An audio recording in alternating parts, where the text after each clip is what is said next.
გამარჯობა, გიორგი ჯანჯალია გახლავთ დღეს ჩვენთან ერთად. თქვენ იცნობთ გიორგის, მე მაინც შეგახსენებთ ვინ არის ის. ეს არის თადარიგის ოფიცერი, რომელიც 12 წლის განმავლობაში მსახურობდა საქართველოს შეიარაღებულ ძალებში, არის ამერიკის შეერთებული შტატების ვესტ-პოინტის კურსდამთავრებული, არის და ამჟამად მუშაობს უსაფრთხოების რისკების მართვის კომპანია ჰილში, უკრაინაში 2022 წლის თებერვლის მეორე ნახევრიდან კონკრეტულად. გიორგი, დიდი მადლობა შენი დროისთვის და ის თემა, რომელიც შევარჩიეთ დღეს სასაუბრად, უკავშირდება თითქმის ყველასათვის ნაცნობ პრობლემას, ეს არის რუსეთის ჩრდილოვანი ფლოტი, რომლის საშუალებითაც ის დღემდე განაგრძობს, ასე ვთქვათ, ოპერირებას და განაგრძობს ომის დაფინანსებას უკრაინის წინააღმდეგ და ზოგადად საკუთარი ჰიბრიდული ომების სპონსორიც არის ყველა მიმართულებით აბსოლუტურად. მე უბრალოდ მინდა რომ შესავლის სახით რამდენიმე ინფორმაცია მოგაწოდოთ, რომ მაგალითად ამერიკულმა სააგენტომ Global Platform-მა გაარკვია, რომელი ქვეყნის ტანკერები გახდნენ რუსული ნავთობის მთავარი გადამზიდავები 2025 წლის ივნისიდან მოყოლებული. აქ არის საბერძნეთში რეგისტრირებული ტანკერები, საუდის არაბეთში რეგისტრირებული ტანკერები და ძალიან როგორ გითხრათ, მაგალითად საზღვაო გადაზიდვების მთლიან ტონაში ბერძნული კომპანიების წილი 10-დან 26%-მდე გაიზარდა.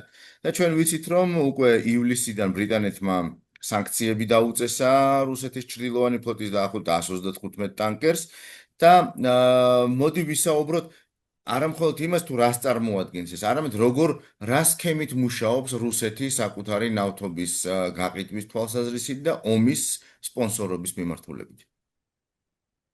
კი ბატონო, მადლობა მოწვევისთვის, გიორგი. მოდ დავიწყოთ პირველ რიგში პატარა ისტორიით. წარმოვიდგინეთ, ფინეთის ყურეში მიდის გვინეა-ბისაუს დროშის ქვეშ ურავი ტანკერი, იაგუარი და უცებ ესტონეთის სანაპირო დაცვა თხოვს მათ გაჩერებას და ითხოვს, რომ შემოწმებაზე შეუშვან. იაგუარი უარსებუბნება ამ ყველაფერზე და ამ ურთიერთობაში უცებ Su-35 გადაუფრენს თავზე და იწყება სერიოზული ესკალაცია, იმიტომ რომ ესტონეთი ნატოს წევრი ქვეყანა არის, ნატო თავის საბრძოლო თვითმფრინავებს უკეთებს მობილიზებას და სანამ ეს ყველაფერი ხდება, ტანკერი ჯერ ჩერდება, შემდეგ კი რუსეთის მხარეს მიდის და ჩერდება რუსეთის ერთ-ერთ პორტში. ანუ საინტერესო შემთხვევაა, ხო, ერთი ტანკერი, რომელიც არ არის რუსეთის დროშის ქვეშ მსურავი, ხდება ნატოს წევრ ქვეყანას და ის არ აძლევს მას უფლებას, რომ ბორტზე ავიდეს და შემდეგ Su-35 მას იცავს. ძალიან საინტერესო იქიდან გამომდინარე, რომ ერთი ტანკერის ან ერთი გემის გამო რატო შეიძლება გაირისკოს ესეთი სერიოზული ესკალაცია. დაახლოებით მესამე მსოფლიო ომამდე შეიძლება რომ მისულიყავით თვითმფრინავის ერთმანეთის ცეცხლი რო გაეხსნათ, ან რამე ამდაგვარი რომ მოხდარიყო. და აქეთ ვეცდებით, მოდი გავიაროთ, რატომ არის ეს მნიშვნელოვანი და უპასუხოთ ამ შეკითხვას, რატომ გააკეთა ყველაფერი რუსეთმა ასე. და ზოგადად რა არის შილოვანი ფლოტი, იმიტომ რომ როგორც ხვდებით, ეს ტანკერი იყო შილოვანი ფლოტის ნაწილი და დღევანდელ დღეს ჩვენი ინფორმაციით რუსეთს გააჩნია დაახლოებით 430 ასეთი გემი. ყოველდღიურად ამ გემებს გადააქვთ 2.5-დან 3 მილიარდ ნავთობამდე, ბარელ ნავთობამდე და მათი წლიური შემოსავალი არის დაახლოებით 70 მილიარდი, რაც 1/3 არის, შეიძლება ცოტა მეტი მათი ნავთობის შემოსავლის სუმთლიანად. მთლიანი ნავთობის ინდუსტრიის რუსეთის.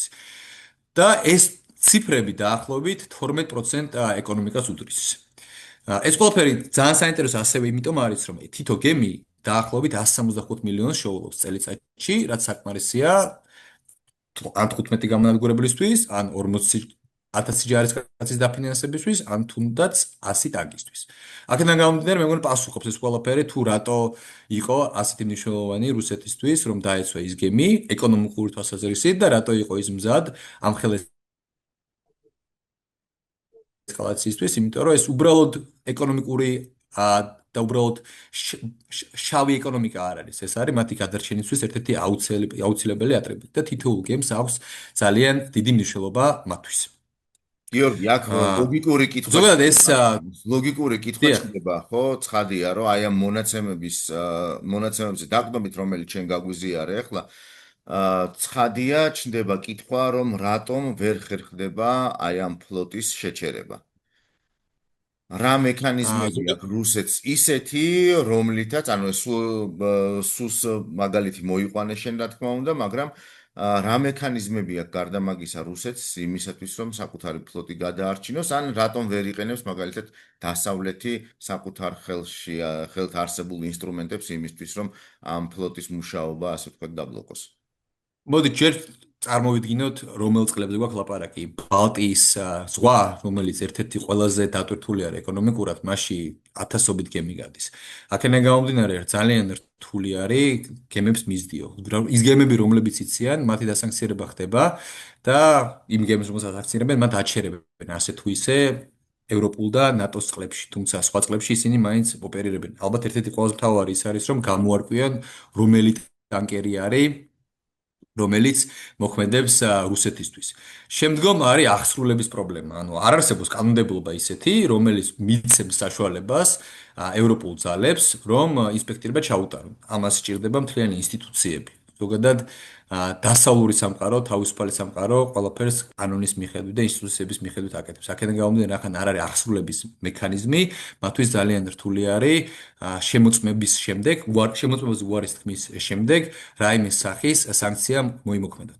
ასევე პრობლემა ის არის, რომ ისინი ცრუ დროშების ქვეშ დაცურავენ. ხო, აი მოდი უფრო ცლად ვისაუბროთ მაგაზე, ანუ კი ბატონო. რუსები რა ხრიკებს იყენებენ ამ კი მიმართულებით. ბატონო. პირველ რიგში ცრუ დროშების ქვეშ ცურავენ ეს გემები, ანუ რუსული დროშების ქვეშ არ არიან. ანუ დროშებს იცვლიან ხან გვინეა ბასაუ არის, ხან გიბონის დროშის ქვეშ არის, ხან საბერძნეთის დროშის ქვეშ არის. ანუ ეს დროშები იცვლება, ნავთობის ერთი გემიდან მეორე გემზე გადადის, აქედან გამომდინარე ძალიან რთული არის გაიგო ეს ნავთობი საიდან მოდის. ეს პირველი არის, რომ ეს პირველი ნაწილი ამ ყველაფერს. მეორე, გემები ტრეკერებს თიშავენ. ფინეთის იმ ადგილებში, სადაც ჩვენ ლაპარაკობთ, ფინეთის ყურეში, ესტონეთის წყლებთან ახლოს. დააკვირაშია დაახლოებით 10 ჯერ ითიშება ტრეკერი და გემები, რომლებიც უცებ იყვნენ, რადარზე ქრებიან. ან ტრეკერი ისთვის არის აუცილებელი, ტრეკერი იმისთვის არის აუცილებელი, რომ სხვა გემებმა დაინახონ სად არის მათ გვერდზე მსურავი საშუალებები. იმისათვის, რომ მანევრირება მოახდინონ, არ შეეჯახონ, ან თუნდაც სანაპირო დაცვამ გააკონტროლონ. ასევე მნიშვნელოვანი არის, რაც ვთქვით, ამ ზიდვის თვალსაზრისით, ხო? ანუ შეიძლება ერთ გემზე იყოს ნავთობი და მე იქ ნავთობი იმ გემზე აღარ იყოს და გადაიტანონ სხვა გემზე. ასევე ზღვაში ხდება გადატანა? არა, ხშირ შემთხვევაში გადატანა ხდება ხოლმე ჰაბებში, ისეთ ადგილებში, სადაც კონტროლი ნაკლებად არის და ევროპულ ძალებს არ აქვთ დაკვირვების საშუალება. მალაიზიაში, მაგალითად, სინგაპურში, ესეთ ადგილებში, ოფშორულ ზონებშიც ასევე. საინტერესო კიდევ ის არის, რომ ეს გემები, რომლებიც დაცურავენ, მიკუთვნება შეუძლებელი არის. ანუ არ არის, ანუ ისეთ ადამიანებზე არის გაფორმებული, რომელი ადამიანების პოვნა შეუძლებელი არის. ასევე ეხ არის აღსრულების მექანიზმი, რაც შეიმუშავეს ერთიც უნდათ, რომ შეძლო მათი გაკონტროლება არის დაზღვევა, ანუ ყურადღების გამახვილება დაზღვევაზე. 70% შემთხვევაში ტანკერებს ან აქვთ დაზღვევა, რომელიც ყალბია, ან ისეთი ორგანიზაციებისგან, რომლებსაც არანაირი საშუალება არ აქვთ იმისათვის, რომ იმ შემთხვევაში თუ რამე მოხდება, რაიმე სახით აანაზღაურონ ზარალი. და ჩვენ ამაზე ვილაპარაკებთ, იმიტომ რომ დაახლოებით 1.4 მილიარდი ზარალზე არის ლაპარაკი 2022 წლიდან და რუსეთის ცენტი არაა გადახდილი ამ ყველაფერში. იმიტომ რომ არ არსებობს, პირველ რიგში ვერ მიაკუთვნეს ეს გემები კანონიერად რუსეთს, ვიცით რომ ჭtildeოვანი ფლოტია, იმიტომ ეძახით ჭtildeოვან ფლოტს, რომ კანონიერად რუსეთს არ ეკუთვნის და ამ ყველაფერთან ერთად ეს სქემები, როდესაც ან ნავთობს დააღვრიან, ან კაბელს გაჭრიან, ან რაიმე სახის სხვა ჰიბრიდულ შეტევაზე გადავლენ, რუსეთი არ არის პასუხისმგებელი. ანუ ირიბად არის პასუხისმგებელი. ყველა მის რუსეთი პასუხისმგებელია, მაგრამ ამის დამტკიცება არავის არ შეუძლია. რა რაოდენობის ნავთობის ჩაღვრაზეც არის საუბარი, აქ ხე შენც აღნიშნე ეს ეკოლოგიური კატასტროფები და რეალურად როგორც წესი ეგეთ ოპერაციების თანმდევი არის სამწუხაროდ ეკოლოგიური დაბინძურებაც. კი ბატონო, პირველ რიგში უნდა აღნიშნოთ, რომ ძალით არ დაუღრიათ ეს ნავთობი. პირველ პრობლემა ის არის, რომ ეს გემები ძალიან ძველი არის. საშუალოდ 18 წელი არის ყველა გემის. მაგში შემთხვევაში 20 წელზე დიდები არიან. ანუ მეტი წლის არის ეს გემები და ძველია, მოულელი არის, ექსპლუატაცია არ აქვს გავლილი. აქედან გამომდინარე, იმის ფაქტი, რომ მათ შეუძლიათ რომ ნავთობი დაღვარონ, ძალიან მაღალი არის. მაგიტომ აქვთ ამდენი გემები, ანუ 433 გემი ძალიან ბევრი არის. მაგიტომ აქვთ ამდენი გემის ყოლის საშუალება, რომ ეს გემები ერთ-ერთში შემოწერილი და როდის ჩაიძირება, არავინ არ იცის. ორჯერ მოხდა 2022 წლიდან 22 წლიდან დაღვრა და დაახლოებით 10000 ტონა დაიღვარა ორივე შემთხვევაში და ზარალმა გადააჭარბა 90 მილიონ ევროს. თუმცა ეს არის პირდაპირი ზარალი, ხო? ამ ყველაფერს მოყვა სხვა ზარალიც, რომლის შეფასებაც ძალიან რთულია. პირველ რიგში დაზიანდა თევზჭერის ზონები. მერე ტურიზმის შემოსავალი დაიკარგა, ეკონომიკას მიაყენეს, ამ თითო გემმა ერთდროულად მიაყენეს ერთი შემთხვევით მიაყენეს ზიანი ეკონომიკას და ეკოლოგიას. ასევე პრობლემები შექმნეს შიდა პოლიტიკაში, იქიდან გამომდინარე, რომ ეთევზეები, რომლებიც ფულს შეულობდნენ, იმიტომ რომ დაიგვარა ნავთობი, ფულს ვეღარ შეულობდნენ. და დაზღვევამ კი არ ანაზღაურეს ზარალი, ზარალის ანაზღაურება მოუწიათ იმ გადასახადის გადამხდელებს, რომელ წყლებშიც ჩაიგვარა ნავთობი.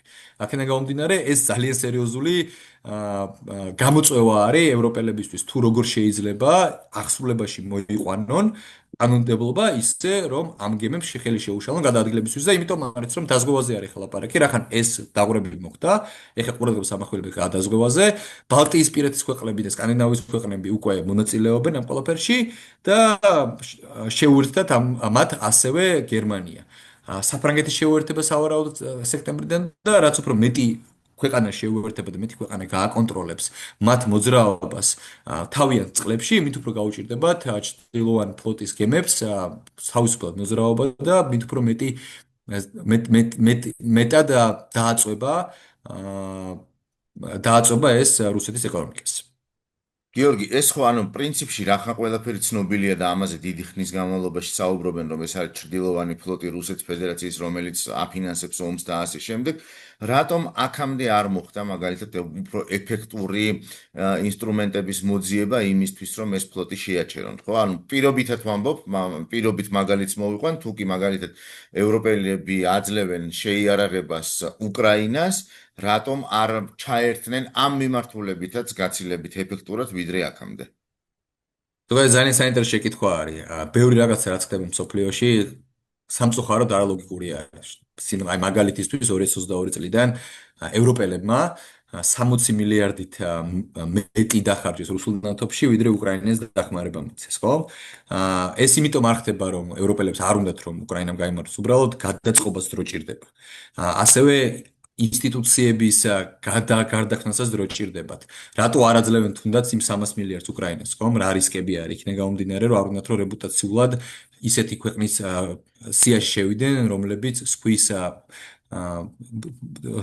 კუთვნილებას პატივს არცემენ და საკუთრებას. იგივე არის ამ შემთხვევაშიც, ანუ ისე უნდა გადაიწყოს ინსტიტუციები, რომ მათ კანონიერი უფლება ჰქონდეთ, რომ ეს გემები შეაჩერონ, ან დააკავონ, ან თუნდაც პრობლემები შეუქმნან და აღარ შემოუშვენ. აქედან გამომდინარე, ერთადერთი ბერკეტი ჯერჯერობით რაც აქვთ მათ, ეს არის დაზღვევა. თუმცა ბევრი სხვა რაღაცი გაკეთება შეიძლება და მე ვფიქრობ, რომ ამაშიც ნელები არიან. ეს პირველ რიგში ეკიპაჟებზე არის ლაპარაკი, ხო? ჩვენ მათ შეუძლიათ რომ მარტივად დაასანქციონონ არა გემები, არამედ ეკიპაჟები და ეკიპაჟის წევრები. ასევე შეიძლება რომ დაასანქციონონ ის კომპანიები, ხო? რამდენი კომპანიის შექმნა ჭირდებათ. ანუ თუ კომპანიას დაასანქცირებ, ან დასადაზღვევო კომპანიას, ან იმ ფლობელ კომპანიას, ან თუნდაც იმ იურიდიულ ან ფიზიკურ პირს, რომელიც ამ გემებს ფლობენ, იმასაც დრო ჭირდება, რომ ეს მათ რუსებმა თავიდან შექმნეს ყველაფერი. ხო, სულ რომ სადაზვერვო ორგანიზაციები აკეთებდნენ მათთვის, მაინც დრო ჭირდება და ეს ხარჯებთან არის დაკავშირებული. მე ვფიქრობ, იმას უბრალოდ ევროპელები ნელები არიან, აღმოაჩინონ ის სიცარიელები, რომელიც სიცარიელებითაც ისაც სადაც რუსებს შეუძლიათ მოქმედება. და სამწუხაროდ ძალიან ნელა ვითარდება მათი პასუხი ამ ყველაფერზე. ასევე ალბათ იმასაც ხვდებით, რომ არიან დაინტერესებული პირები, რომლებიც ამ ყველაფერს აყოვნებენ. მოდი მაღლიდან დავიწყოთ, ხო? თუნდაც ევროკავშირის დონეზე არის ორი ქვეყანა, რომელიც ძალიან აყოვნებს ბევრი აღსრულების მექანიზმის ამოქმედებას, იქნება გამომდინარე, რომ ისინი პირდაპირ არიან დაინტერესებული რუსული ნავთობით. ასევე შიგნით ქვეყნებშიც ალბათ არიან დაინტერესებული ქვეყნებიც, რომლები არიან, გიორგი? სლოვაკეთი და უნგრეთი, ალბათ ეს ქვეყნები ყველამ კარგად იცის. ეს არის ორი ქვეყანა, რომელიც ყველაზე მეტს მოიხმარს რუსულ ნავთობს და პირდაპირ ადებენ მეტოს ძალიან ბევრ ევროკავშირის გადაწყვეტილებას, თუნდაც ან უკრაინის დახმარებაზე, ან თუნდაც რაიმე ტიპის სანქციის ამოქმედებაზე, რომელიც დაბლოკავს მათთან ნავთობის მიწოდებას. დიახ, გიორგი, აქვე უნდა კითხვა, ანუ უნგრეთის და სლოვაკეთის გარდა, რა თქმა უნდა, არიან ქვეყნები, რომლებიც ასევე ნატოს და ევროკავშირის ზოგიერთი წევრია და არის მონაწილე ამ რუსეთის ჩრდილოვანი ფლოტის და არიან მაგალითად ისე სტრატეგიული მოკავშირეები რეგიონს მიღმა, ასე ვთქვათ, რომლებთანაც ევროკავშირსა და შეერთებულ შტატებსაც საკუთარი, ასე ვთქვათ, სერიოზული ურთიერთობები გააჩნიათ. ამ შემთხვევაში ეს სახელმწიფოებიც პირდაპირ თუ ირიბად არიან ჩართული რუსულ კი ბატონო. პირველში ალბათ უნდა აღვნიშნო თურქეთი, რომელიც ძალიან ბევრ ფულს შეულობს ამ სქემებიდან. ანუ ზოგადად ჩილოვანი ფლოტი შეიქმნა, იმიტომ რომ სანქციები დაწესდა რუსულ ნავთობს. ხო მართალია არის. და რუსეთმა ვერ ვიტყვი რომ ძალიან ბევრი იხეირა, მაგრამ კარგად იხეირა ამ ყველაფრისგან. მაგრამ ყველაზე მეტად იხეირა ინდოეთმა, რომელიც როგორც ჩვენ ვიცით, უმეტესწილად ჩილოვანი ფლოტიდან რა შემოსავალიც მიაქვს რუსეთს, მოდის ინდოეთს. იმიტომ რომ ძალიან ანუ როგორც უყურებდით ურალი დაახლოებით $10 იაფიღებს ბარელ ბრენტზე. ბრენტი არის სხვა დანარჩენი, ურალი არის რუსული ნავთობი, იმ მაყურებლისთვის თუ არიცით. აქედან გამომდინარე, იმდენად იაფი იყო, რომ დაახლოებით 6 მილიარდის შეღავათი იყო მათთვის წლიურად, როდესაც ნავთობს ყიდულობდნენ.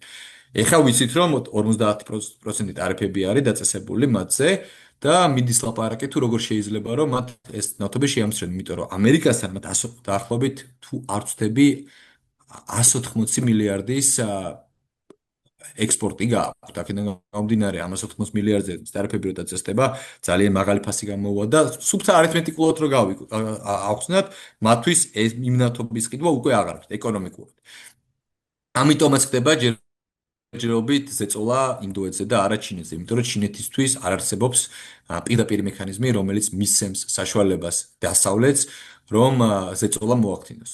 ყოველ შემთხვევაში ამ ეტაპზე ესე ჩანს. თუმცა გამოჩნდება, ნახოთ, ბატონი ტრამპი კიდევ ორ კვირაში რომ ახალი სიურპრიზები იქნება, უბრალოდ ერთ კვირაში, რომ ახალი სიურპრიზები იქნება და ნახოთ რას გააკეთებენ და როგორ განვითარდება ეს ყველაფერი. თუმცა აღსანიშნავი არის ფაქტი, რომ ინდოეთი არის ერთ-ერთი ყველაზე სერიოზული ბენეფიციარი ამ სქემის. მაგათ პრობლემებიც ქონდათ, რომ რუპიებში უნდათ გადახდა და მანდაც რაღაც კონფლიქტი იყო დელისა და მოსკოვს შორის, ხო, რაღაცა მაგ თემებზეც. გიორგი, რა არის ძირითადი კი ბატონო, მარშრუტები, აი ამ ჩრდილოვანი ფლოტის, რა ძირითად მარშრუტებზე მოძრაობენ ისინი? ან ყველაზე დატვირთული არის მათთვის. მოდი ესე ვთქვა, პირველში ვილაპარაკოთ ეს მარტო ნავთობზე არ არის ლაპარაკი, ხო? მათთვის მათ სხვა დავალებაც აქვს. იმის გარდა რომ ეს არის ეკონომიკური საშუალება, ასევე არის ჰიბრიდული საშუალება. ეკოლოგიურ პრობლემაზე ვილაპარაკეთ, მაგრამ მაგის გარდა ეს გემები სხვა რაღაცებსაც აკეთებენ. მოდი სანამ იმ შეკითხვას უპასუხებთ, რა მარშრუტები დადიან, მოდი რამოდენიმე кейსზე ვილაპარაკოთ, იქიდან გამომდინარე, რომ ჩემი აზრით საინტერესო იქნება. 2024 წლის 25 დეკემბერს მოხდა ეს ყველაფერი, ფინეთსა და ესტონეთს შორის გადაიჭრა ინტერნეტ კაბელი. და როგორც აღმოჩნდა, შორი ახლოს, როდესაც ეს ყველაფერი მოხდა, ესეთი ტანკერი იგელ-ესი მოძრაობდა, რომელმაც ღუზით შემთხვევით, რა თქმა უნდა, შემთხვევით ჭყალებში მოახდინა ამ კაბელის გაჭრა. ზოგადად ზიანი ძალიან დიდი არ იყო, 60 მილიონზე არის ლაპარაკი, მაგრამ ყველაზე მნიშვნელოვანი ზიანი იყო ირიბი, იმიტომ რომ ამით ესტონეთმა დაკარგა ელექტროიმპორტის 15%, ინტერნეტი შეჩენილდა, სერვისები შეყონდა, ასევე რთული არის იმისი გამოკვლევა თუ ბიზნესებმა რამდენი ფული დაკარგეს, იმიტომ რომ რამდენადაც იცით, ის კომპანიები, რომლებიც გლობალურად ტრეიდინგში არიან ჩართულები, მათთვის ინტერნეტის სიჩქარე ძალიან მნიშვნელოვანი არის. თუ იმ კონკრეტულ მომენტში ისინი იყენებდნენ იმ კონკრეტულ ხაზს, მათ მხრიდან მიიღოთ ინფორმაცია ბირჟასთან კავშირებით.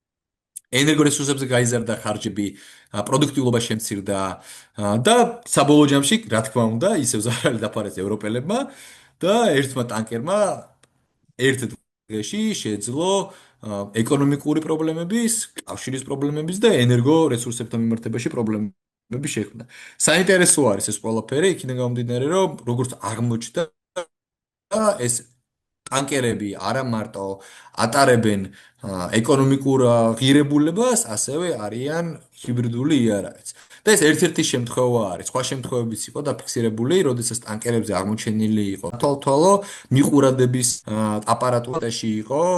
ასევე სამხედრო გემების მანევრირება ცოტა სხვანაირი ხდება, ვიდრე ხდება სამოქალაქო გემის მანევრირება და ტრეკერზე თუ არ არის ნაჩვენები, რომ სამხედრო გემი არის, ძალიან აბნევს სამოქალაქო გემებს. ერთმა პატარა არასწორმა მანევრმა შეიძლება ჩაკეტოს არხი და შექმნას სავაჭრო პრობლემები, მაგრამ მარტო ერთი ქვეყნისთვის, არამედ ბევრი ქვეყნისთვის. აქედან გამომდინარე, როგორც ხედავთ, რუსეთი ცდის და ნახულობს იმ გზებს, თუ როგორ შეიძლება არაპირდაპირ დარტყმა მიაყენოს დასავლეთს ისე, რომ დასავლეთმა სამხედრო დარტყმები კი არ მიიღოს, არამედ მიიღოს დარტყმები ეკონომიკაზე, შიდა პოლიტიკაზე, კავშირზე და ასე შემდეგ. ამიტომაც ეს ეს ეს ტანკერებთა ჯგუფი, ეს ფლოტი იმის გარდა, რომ არის ეკონომიკური იარაღი, ასევე არის ჰიბრიდული იარაღი. ეს რაც მინდოდა რომ მეთქვა. ყველაზე ხშირად მათი გამოყენება დასავლეთში ხდება ბალტიის ზღვაში, იმიტომ რომ ძალიან დატვირთული არის და აქედან ცდილობენ რომ ეს ამ ტანკერებმა ნავთობი გადაზიდონ და ასევე ჰიბრიდული დარტყმები მიაყენონ დასავლურ ქვეყნებს, მაგრამ როგორც უკვე ვთქვით, ინდოეთისკენ მიაქვთ აუთ გეზიმათ აღებული, აქედან გამომდინარე, ისინი გამოდიან